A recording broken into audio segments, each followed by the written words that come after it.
Estoy conversando con destacadas personalidades del ámbito económico de la República Dominicana, el señor Yanel Ferreras, dirigente del PRM, y los economistas Rafael Espinar, Israel Abreu y Apolinar Veloz. El señor Espinar dijo que habló o mencionó los fondos de pensiones como una fuente de financiamiento de empresas públicas privadas. A mí me parece que hablarle de eso a la gente, que cuando en momentos en que están reclamando un 30% de sus ahorros en los fondos de pensiones, podría desatar protestas y diría yo, y situaciones muy enojosas en este momento. ¿No le parece? ¿Deberían los fondos de pensiones ser una fuente de financiamiento de una alianza pública-privada? Yo quiero aclarar algo. Porque hay dos variables que se pueden malinterpretar. Desde el punto de vista del artículo 97 de la ley 8701, está claro lo que se va a hacer con los fondos de pensiones. No obstante, existe la posibilidad de que sea modificado para cualquier otro tipo de inversión, que normalmente no lo especifica porque suponen que son para financiar actividades productivas a través de las instituciones de intermediación financiera. Ahora, el hecho es que el Estado, de manera específica, solo y únicamente en el escenario actual de la ley 8701 es un intermediario entre los trabajadores, que son quienes ahorran, y las administradoras de fondos de pensiones, que son quienes colocan dichos fondos. Entonces, en ese escenario, no es, y no creo que será tampoco en el marco de la ley 4720, una alianza público-privada, los fondos de pensiones. Porque por la proveniencia de los mismos fondos. Sobre todo porque la ley 8701 establece que la calificación de las empresas, tanto financiera como no financiera, deben ser AAA. Y aquí no hay ningún tipo de calificación para empresas, por lo menos que Fitch, Standard & Poor's y Moody's estén dando para las empresas, excepto los bancos comerciales. Pero yo quería referirme a un punto que trajo a colación digamos, Rafael, desde el punto de vista de las alianzas público-privadas. Primero, alianza público-privada con el sector eléctrico, yo no creo que sean alianza público-privada. Yo creo que es sencillamente una participación del sector público con el sector privado, pero lo que hay es, digamos, tenencia de acciones conjuntas. ¿Por qué? Por lo siguiente. Alguien mencionó que las sedes tienen pérdidas, pero las pérdidas se pagan. Así es. Y entonces, justamente el sector privado que tiene esas EDES son los que tienen los bonos que emite el gobierno para pagar esa deuda. Entonces, como se ve, el sector privado le va muy bien con una asociación de esa naturaleza, con un gobierno, sobre todo con este gobierno que no entendió nunca que la actividad de la inversión pública le corresponde al gobierno y que podría en algún momento hacer una inversión pública a través de una concesión o de un contrato público-privado. El gobierno renuncia a lo que es el Sistema Nacional de Inversión Pública para pasárselo al sector privado, sabiendo que el sector privado, las características que tiene en este país es justamente que se aprovecha de todo en el sentido, no en el buen sentido, sino en el mal sentido de la palabra. Entonces, no es posible aquí hacer un contrato donde el sector privado no tenga todos los beneficios y todo el riesgo lo tenga el gobierno, porque primero, la gente del gobierno no sabe negociar. Lo hemos visto en el contrato de Barry, lo hemos visto en el contrato de las empresas públicas que se han puesto en manos del sector privado.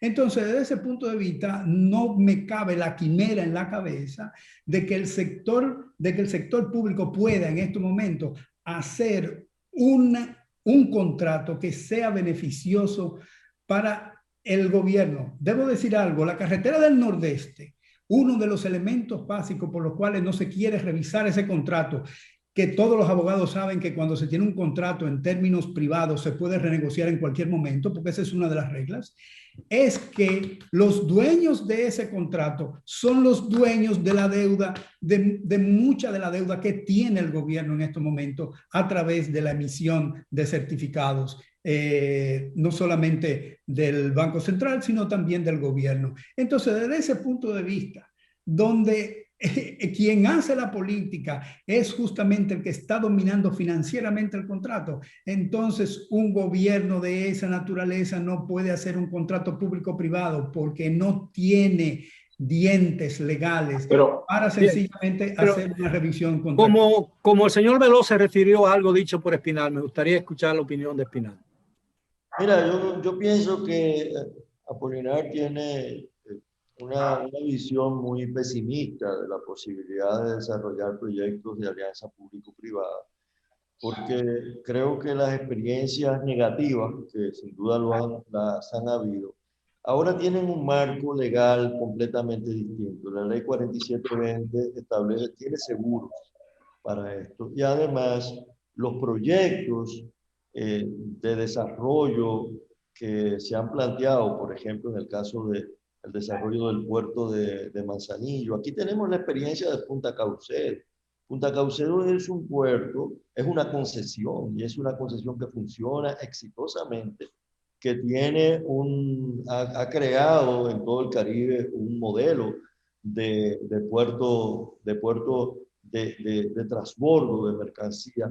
Manzanillo puede ser perfectamente un modelo de alianza público-privada, lo mismo que algunas construcciones de obras de infraestructura que el gobierno no tiene la capacidad financiera de establecer toda la inversión. Yo pienso que ahí lo importante es que sea un modelo económico, o sea, un modelo de rentabilidad garantizada con buenas perspectivas en el caso de carreteras de flujo de tráfico, en el caso de puertos de manejo de mercancías, y que eso es lo que podría garantizar la tasa de retorno. No creo que el problema sea la incapacidad negociadora del gobierno. Si nos vamos a eso, a la corrupción, entonces lo que deberíamos cerrar los gobiernos, cerrarlos definitivamente, hasta para administrar los impuestos, porque los impuestos al final son recursos de la gente. Al final lo habría que cerrar los gobiernos y volveríamos a la anarquía de Trotsky, ¿no? El anarquismo Rafael, tú has transformado tu pensamiento desde hace un tiempo para esta fecha. Y eso yo lo entiendo. Señor Ferreras. Bueno, yo quiero destacar lo siguiente. El señor Apolinar ha hecho hincapié en la autovía Juan Pablo II del Nordeste, y hay que reiterar, esa autovía no se hizo con la ley 4720. En tal sentido, tenemos que tener otra visión más abierta. Además, ¿cuáles son los aspectos importantes de la sociedad dominicana para esa ley? Por ejemplo, nosotros tenemos un tema, como dice el señor Rafael Espinal, nosotros estamos ubicados en una situación geográfica envidiable en el Caribe. Nosotros podemos explotar puertos y aeropuertos para convertirnos en un gran transbordo de comercio de Europa con el continente americano. Pero también nosotros tenemos un tema que da vergüenza, que en la República Dominicana el tema de los ayuntamientos y los desechos sólidos, los llamados vertederos, sea un dolor de cabeza para la sociedad. Ahí puede también implementarse una buena alianza público-privada para que grandes inversionistas que tengan excelentes prácticas en otros países puedan invertir en el manejo de los llamados vertederos para convertir ese desecho sólido en energía, en productos reciclables. El plástico dominicano, tenemos una sociedad altamente en consumo, que podemos aprovechar ese plástico para hacer el banco, para hacer piezas automotrices. Pero el tercer elemento, el sector turístico. Señores, la República Dominicana tiene las playas más hermosas del área del Caribe. Sin embargo, nosotros no solamente tenemos a Bávaro, a Punta Cana, a la región de Puerto Plata y Samaná, la región sur por completo. Ahí están las playas de Baní, las playas de Asua. Le hacía referencia al señor Guerrero antes de iniciar el espacio sobre una playa en Asua llamada Las Caubitas. Qué interesante sería que la alianza público-privada pueda desarrollar en Asua un aeropuerto internacional y explotar esas playas.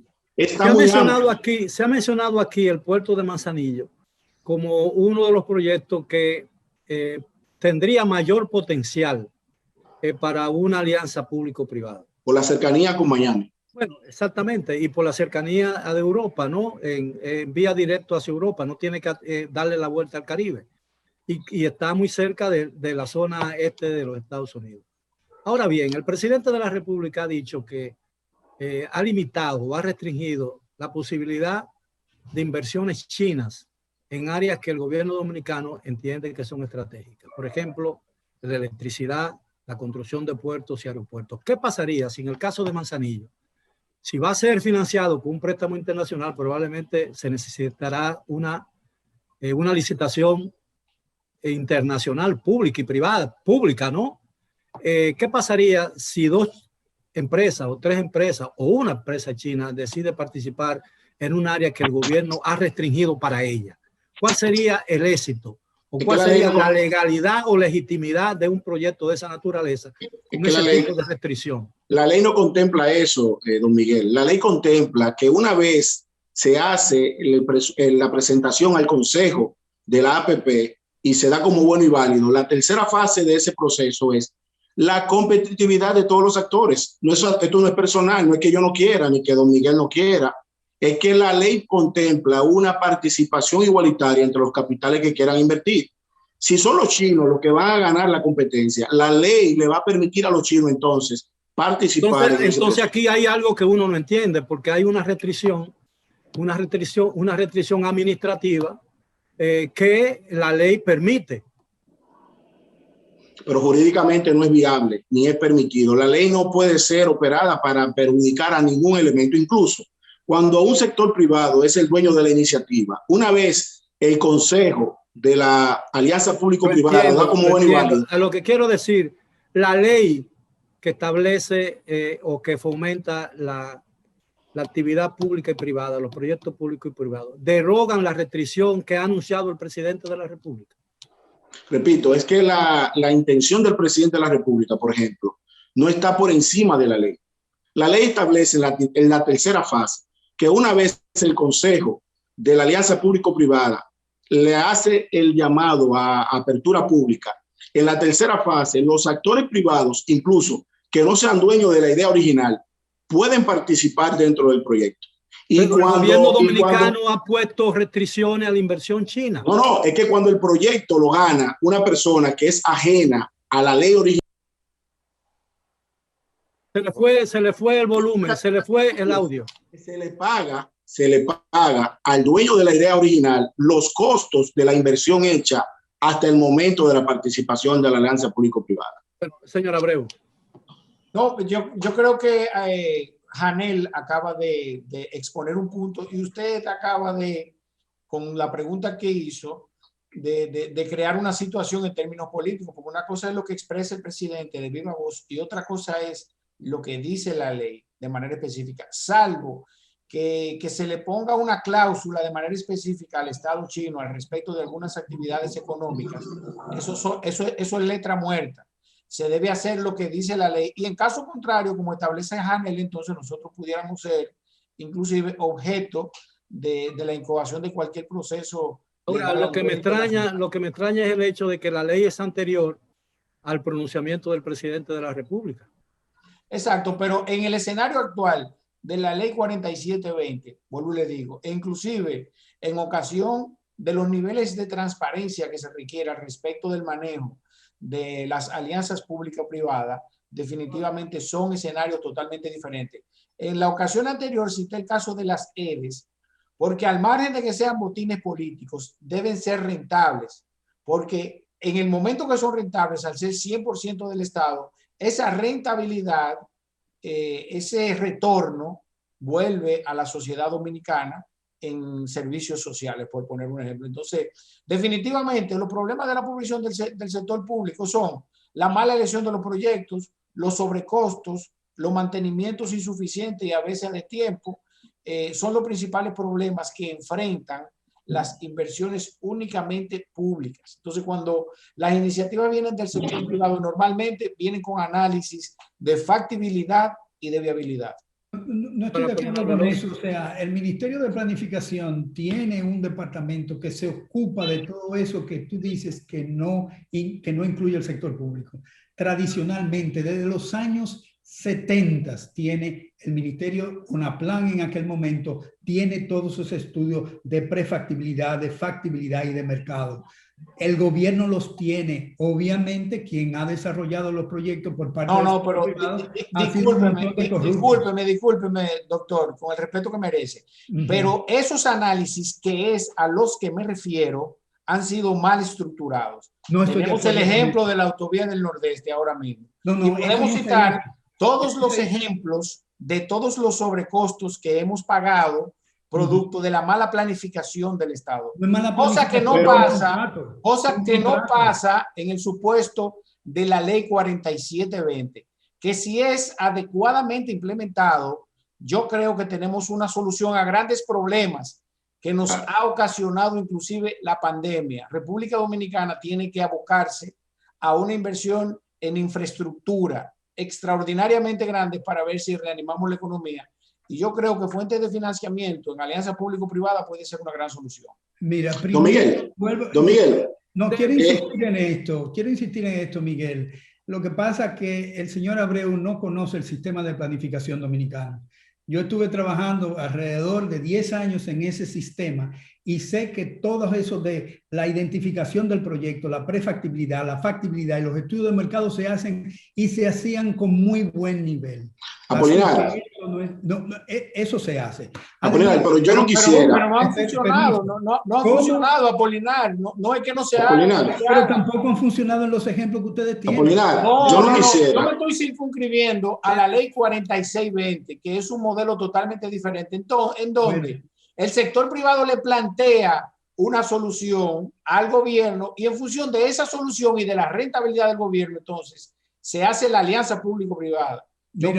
Cuando inicié mi conversación, hay un aspecto, discúlpame, señora Apolinar, hay un aspecto que yo quiero destacar lo siguiente. Las malas prácticas del pasado no pueden definir las buenas prácticas del presente.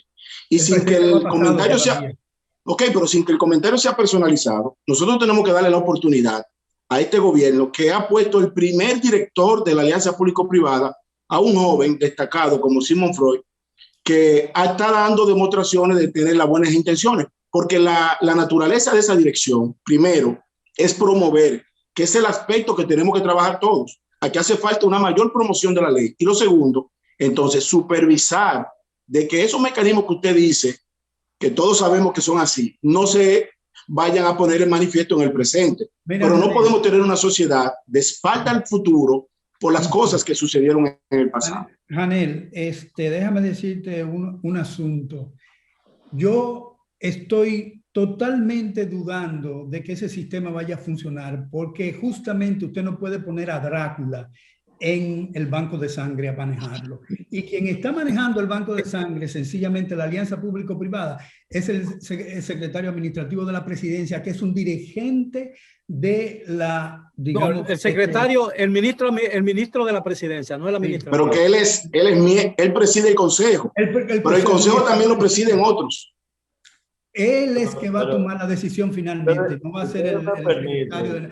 Ese es el elemento fundamental por el cual se levantan un montón de dudas. Además, acuérdense, señores, y eso debe quedar bien claro, que el gobierno decidió poner en manos del sector privado, y lo dijo pero desde mucho antes, toda la inversión pública del gobierno, pero quien está dirigiendo justamente este gobierno no tiene idea de que existe un sistema nacional de inversión pública y sencillamente se lo arrebata al Ministerio de Economía, Planificación y Desarrollo. Sencillamente se lo arrebató. Ese ministerio yo lo hubiera cerrado porque eso es lo fundamental de ese ministerio y sencillamente lo echa. Caballero, nos quedan exactamente 3 minutos y yo quisiera oír finalmente la opinión de Rafael Espinal, a pesar de que Abreu quiere rebatir algo. Si quiere primero Abreu, pero dejemos por lo menos 2 minutos al señor Espinal para que ya diga, porque creo que es el que menos ha hablado. Miren, en el escenario, para concluir, en el escenario actual, a República Dominicana, en el modelo de la ley 4720, al margen de que Sigmund, un gran amigo, sea el director, es un esquema conveniente para la inversión pública. Las fuentes de financiamiento de la inversión en infraestructura están claras. Los ingresos del gobierno por recaudaciones y en préstitos. Entonces necesitamos hacer una inversión alta en infraestructura. Bueno, pues tenemos la alianza pública-privada como una herramienta posible al respecto de la nueva ley 4720. Bien, señor Espinal. Mira, yo no quiero polemizar con algunos puntos, pero la ley la emitió el gobierno anterior. Esto es una promoción incluso de organismos internacionales, el Banco Mundial, el propio Fondo Monetario. No, el fondo no. El fondo y no. La ley, la alianza público-privada es una fuente de posibilidades de inversión pública a través del sector privado. Que las obras puedan ser mal estructuradas, lo mismo pasaría con obras públicas. Tenemos obras sobrevaluadas, obras públicas, tenemos los casos escandalosos de carreteras, puentes, aeropuertos, todo tipo de inversión pública sobrevaluada, corruptas. El hecho de que la inversión sea pública o sea en alianza público-privada no garantiza que sea honesta. Yo creo que lo que garantizaría es un marco institucional sólido, un marco bien establecido de carácter legal, contratos bien estructurados y proyectos que garanticen la tasa de retorno. La inversión pública ha sido fuente de muchos escándalos históricamente. Igualmente ha ocurrido con la inversión público-privada. En ambos casos, lo que hay que tener los candados, los seguros que garanticen que esos proyectos tengan dos cosas: la rentabilidad económica para el retorno de la inversión privada y la rentabilidad social que implica la inversión pública. Yo creo que con estos dos aspectos se garantiza un buen desarrollo de alianzas público-privadas. Teóricamente. Evidentemente, bueno, el tiempo se nos agotó, yo lo lamento, creo que todavía queda mucho papel para escribir sobre el tema, de manera pues que me gustaría en un futuro cercano seguir debatiendo esto en la medida en que madura los proyectos, maduran en los proyectos o se anuncian proyectos específicos bajo el amparo de esta ley de alianza pública y privada. A los amigos televidentes, gracias por su atención. Los esperamos como de costumbre mañana a la hora de siempre.